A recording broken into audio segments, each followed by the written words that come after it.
Welcome to Three Lanes number 77. Today I am recording very late. This is Wednesday, and I try to usually record during the weekend and post it, you know, on like 9 p.m. Sunday. So it's midnight or around there for people in the East Coast. It's the morning for people in other countries, I guess, if they so would like to listen.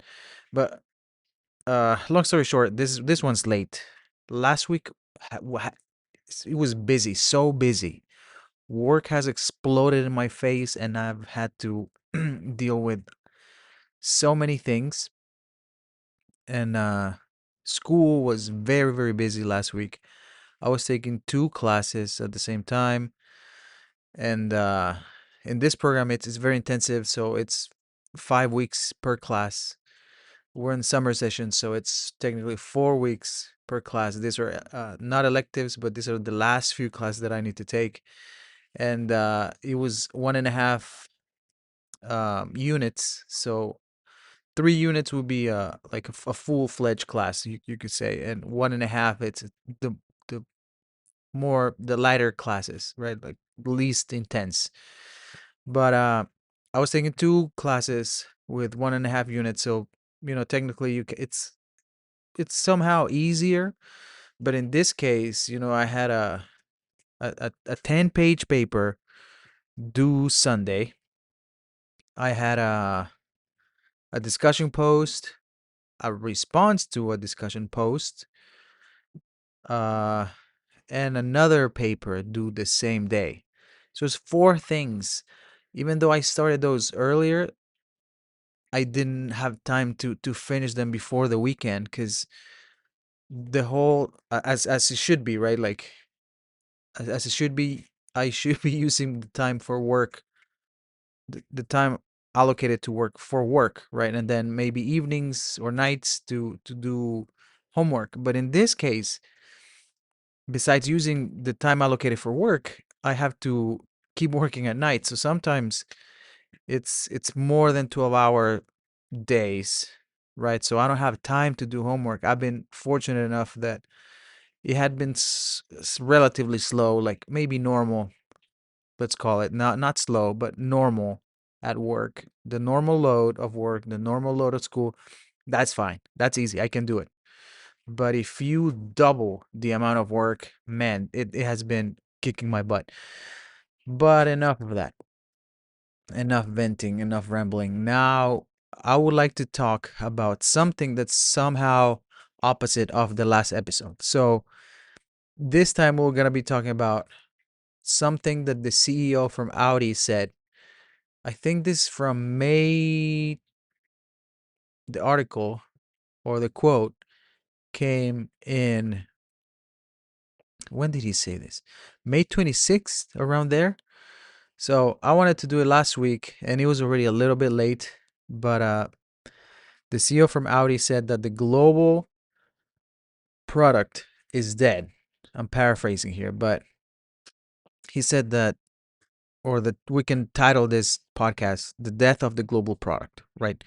And this is something that the CEO from Audi said, Gernot Dolner. I'm probably saying this absolutely wrong, but he said the era of the global product is over. Why did he say this? So he went an auto show in China, and that was his realization, right? So he says, the same product for all the countries, all the regions is dead, and this is the opposite that we were talking about. The opposite of what we were talking about last week, the globalization of the camera business or business in general. I don't think cameras are so affected in this, and we were talking more about the supply chain side of things. But in this case, it's more the consumer facing side of things, right? So, uh, what is a global product? And like we said, if we try to define it, it's one product that is sold everywhere. There might be minor differences, like in England you drive on the other side of the road, so you need the steering wheel on the left side. I mean, on the right side instead of the left side. Compared to the U.S., other countries, in Asia do the same thing. So those differences would exist, right? But it was nothing crazy. Uh, the engineering was the same, manufacturing was the same, marketing similar. Uh, Brands tend to love this because economies of scale. You get to produce a bunch of stuff from the same factory. You can send it, or the same supply chain. You can send it everywhere. Is the same product. So the more you make, the less it costs you, right? Then you have lower development costs. So you do R&D, research and development, just for one thing, and you can send it to different countries. Simplified supply chains. The the components for your product are all going to be the same, no matter where they go. So it's relatively simple. There's a faster way to launch product globally. So yeah, you might launch it in one country first and then move to the next one, next one, but it's the same product again, right? So it's way faster. If there's a delay on the product, it's gonna be on the global launch, right? It's everything's gonna be delayed. There's no advantage of one country over the other one. Few examples. On cars, we have the Volkswagen MQB platform, right? The GTI, the Golf R, the T1.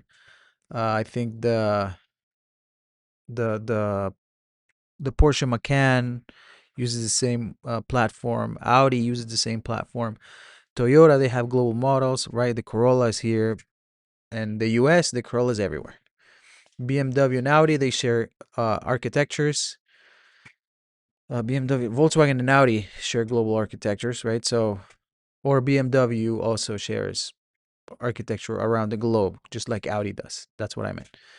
But cameras, we have the same Canon camera that's gonna go everywhere. Nikon, the same.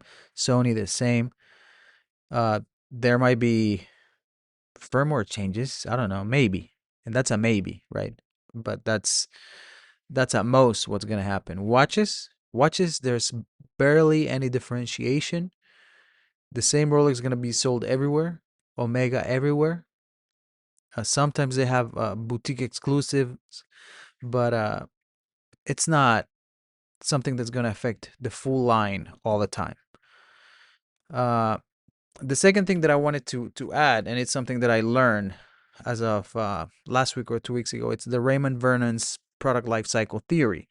So in this case, the stage one is innovation, right? So the product is created close to the home market, and then you focus on the technology and the innovation. So like in Germany, Japanese camera industry, or electronic camera industry in Japan, obviously Swiss watchmaking. The second step is growth. So you grow the product, it gains international recognition. So you start exporting your product everywhere, and you expand globally. The stage three is maturity, and then from here, the products become standard, right? So production becomes more efficient to make more of the same item. Cost becomes more important, so you start saving in manufacturing and trying to save as much cost on producing that item. So for a long time, we've had products that become global over time, but we might be experiencing the opposite. And one hint is also, how the tariff situation is happening. And I don't want to get political, but politically speaking, there's a lot of division in regions, and I think that will affect how globalization is working and how is it going to work later. But why did the global product work until maybe today? We might be seeing the the point, or the tipping point. We might be close. I don't think we passed it, but we might be close to the tipping point of deglobalization. And this is because uh what let me take one step back. Why it worked, right? Why the global product worked. And it's because trade was was very convenient, was easy, right? So the examples that I gave last time, it was China became a huge manufacturer of things. Vietnam is following the trend line. South Korea did the same. Japan did the same. So those Asian countries became good at manufacturing things, and then we started procuring items, components, products from different places, right? So now you have global supply chains. So you take those components from different places, you manufacture in one spot, and then you send the final product around the globe. Then the consumer aspirations were similar around the whole world, so that it didn't really matter, right? And then the internet made everything easier, so there's visibility for things in an easier way. So, for example, people, the same car in Germany, let's say a Porsche 911, it's wanted in California, Germany, Japan, right? That's true. That's a fact. The same could be applied to cameras. The same can be applied to watches. So that's a global brand, right? Porsche is a global brand, obvious. But what is changing? So I think one of the biggest changes is China. China became such a huge manufacturer, and they are so efficient at it that they can ship stuff outside of China for so cheap. The only reason why we get uh, more expensive stuff from China now is because of the tariffs. But now inside China, there are different expectations, right? So China is pretty focused on EVs. We're speaking cars, right? So because we started speaking with Audi, so EVs in China are way superior to everything that we've seen manufactured from other places, even better than Tesla. Unfortunately, we don't get to see them here in the US or maybe other countries where they're not agreeing with China, right? But China's exporting these cars everywhere. They have them in China. The competition's fierce, and the cars are not really as expensive as they would be here in the US. So Chinese consumers have different expectations. So different software ecosystems are in these cars, these products, different services they have, right? They have different preferences in vehicles. So the argument that Audi is making is China is increasingly requiring different products. So why is Volkswagen not competitive anymore in China? Because they're not targeting China for what China is, China preferences. They're trying to sell the global products still in China. They might be recognizing that this is changing. I know Volkswagen, maybe they have a, and I need to confirm this, but they might have some China exclusive products. The same is going to be with Audi. So this is going to start happening.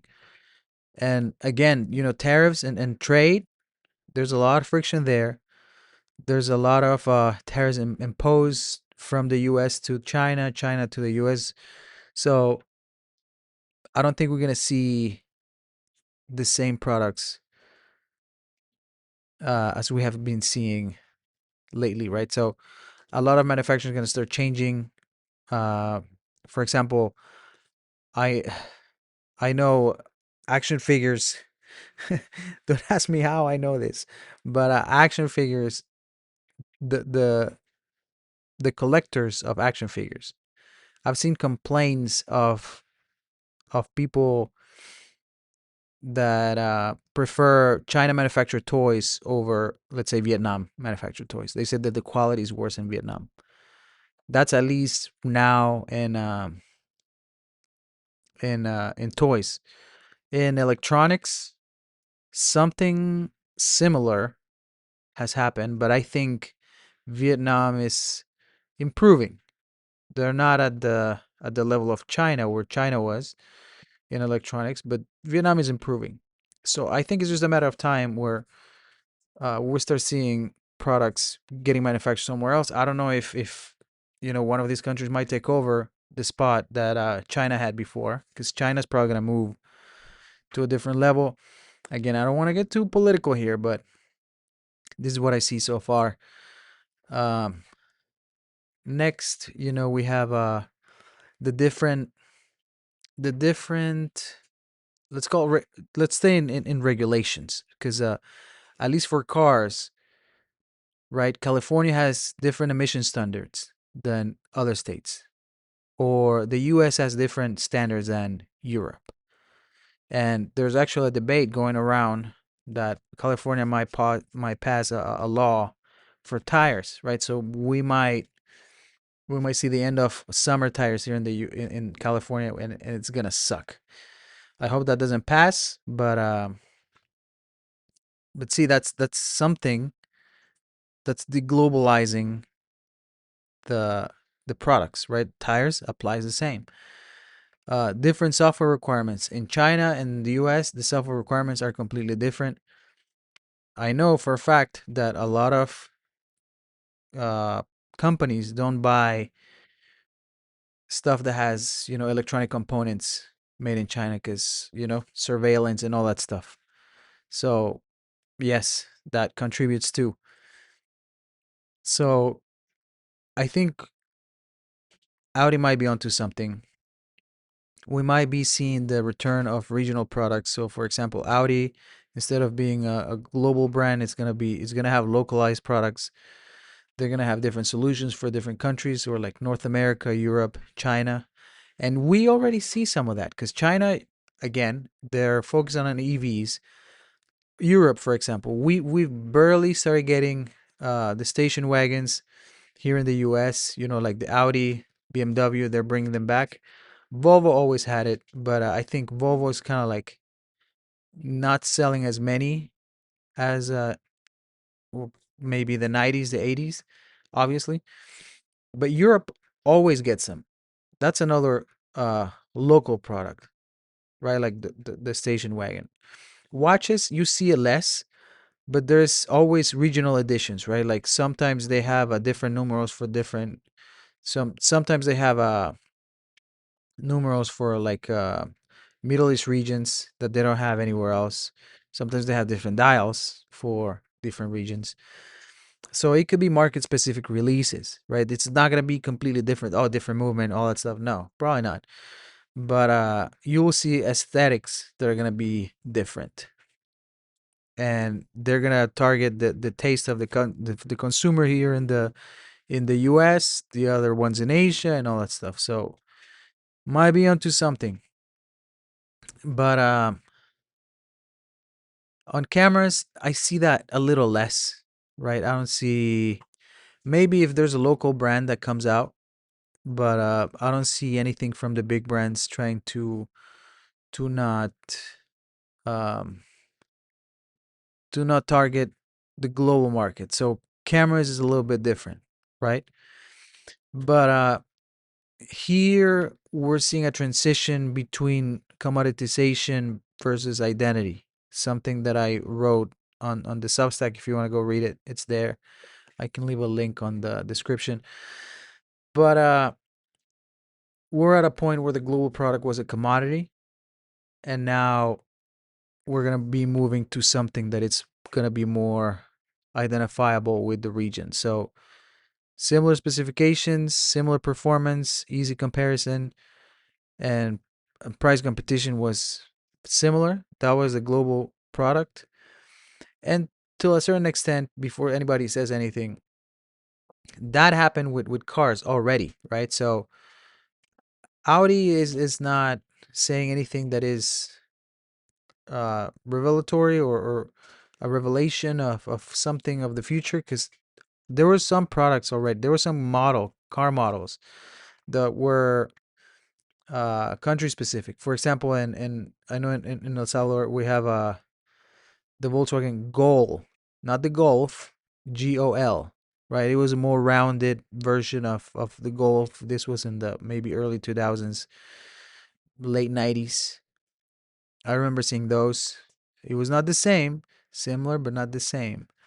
Sometimes they rebrand a car just to they give it a different name. This might be the same car, similar car, but it's not what Audi's seeing. They might be late to the party. Can we say that?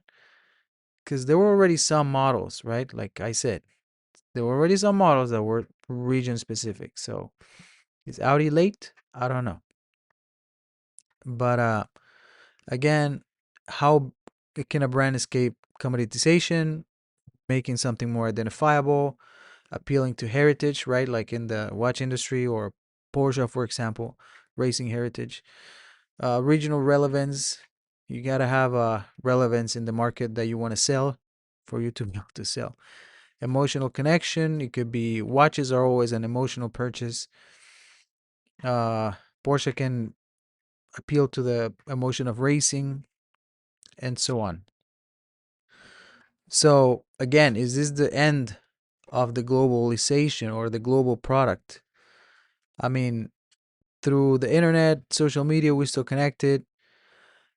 I find it hard to believe that full globalization is done. I don't think that's possible, especially with how manufacturers work, like China, or how watches are made.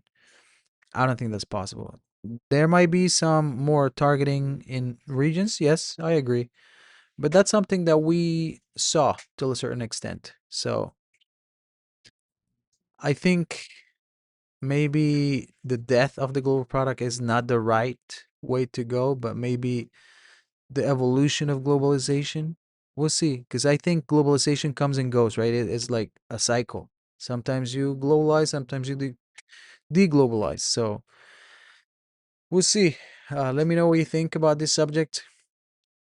Uh, it's something that gives me some. It's a subject that gives me something to think about, and that's what I want to appeal to everybody. Like leaving you to something to think about. Maybe not something that you see. It's always on the nose, but something business related, something that makes me practice my critical thinking and how all these MBA subjects appear in the day to day life.